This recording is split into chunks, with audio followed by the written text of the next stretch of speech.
Young beauty శ్రీలీలకు ఓ golden chance వచ్చిందని social మీడియాలో పెద్ద ఎత్తున ప్రచారం జరుగుతోంది. ఇందులో నిజమేంతో తెలియదు కానీ ఇదెక్కడి కాంబో అని మాత్రం అనుకుంటున్నారు. ఎందుకంటే ఇద్దరి మధ్య ఏజ్ గ్యాప్ 30 ఏళ్ళు ఉంది. ప్రస్తుతం శ్రీలీల చేతిలో పవన్ కళ్యాణ్ ముస్తాద్ భగత్ సింగ్ సినిమా మాత్రం ఉంది. డేట్స్ అడ్జస్ట్ చేయలేక కొన్ని సినిమాలు రిజెక్ట్ చేస్తూ బిజీగా ఎడాపెడా సినిమాలు చేసిన శ్రీలీలకు హిట్ల కంటే ఫ్లాపులే ఎక్కువగా ఉన్నాయి. అలాగే పర్ఫార్మెన్స్ ఓరియంటెడ్ క్యారెక్టర్ ఒక్కటి కూడా పడలేదు. శ్రీలీల చేసిన సినిమాలో డాన్స్ కి ఇచ్చిన ఇంపార్టెన్స్ తన పాత్రకి ఇవ్వలేదు. భగవంత్ కేసరి తప్పితే మిగతా సినిమాలేవి శ్రీలీలకు పెద్దగా కలిసి రాలేదు. చివరిగా వచ్చిన గుంటూరు కారంలో డాన్స్ ఇరకదీసిందే అంతే తప్ప ఈ సినిమా మరో కొత్త ఆఫర్ ను మాత్రం తీసుకురాలేదు. దీంతో ప్రస్తుతం సినిమాలకు కాస్త గ్యాప్ ఇచ్చింది శ్రీలీల. ఇక నుంచి తన పాత్రలకు ఇంపార్టెన్స్ ఉన్న సినిమాలు చేయాలనుకుంటోంది. ఇలాంటి సమయంలో కోలీవుడ్ స్టార్ హీరో అజిత్ తో ఛాన్స్ అందుకునే వార్తలు వైరల్ అవుతున్నాయి. Mark Antony director Ajith Ravichandran దర్శకత్వంలో అజిత్ హీరోగా మైత్రి మూవీ మేకర్ సంస్థ గుడ్ బ్యాక్ అగ్లీ అనే సినిమాని అనౌన్స్ చేస్తుంది. ఈ సినిమాలో అజిత్ సరసన హీరోయిన్ గా శ్రీలీలను ఎంపిక చేసినట్లుగా ప్రచారం జరుగుతోంది.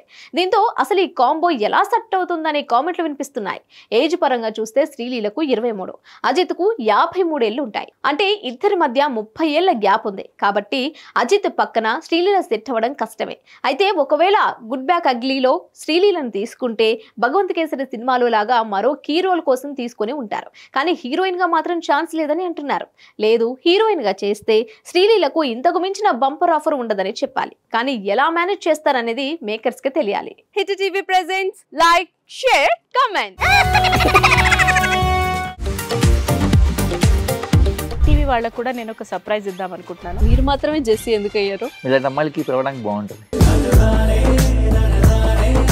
చందు సాయికి like you and have a జనాలకి ఒక పేరు నచ్చిందంటే దీనికి ఒక ప్రాసెస్ ఉంటుంది. ఎందుకు ప్రాసెస్ డైరెక్ట్‌గా వెళ్ళిపోదాం. ఏదైనా ఒకటి మర్చిపోయినావా నువ్వు? మర్చిపోయినా మేడం. ఏం మర్చిపోయావు? నా గుండె. ఏదో ఆ టైంకి మన సుడి బాగుంటే ఎవరన్నా చూపిస్తే రాయగలం కానీ డోర్ టు డోర్ సేల్స్ చేసేవాళ్ళు. శారీ వస్తుంది, శారీలో వెనకాల కట్టుకుని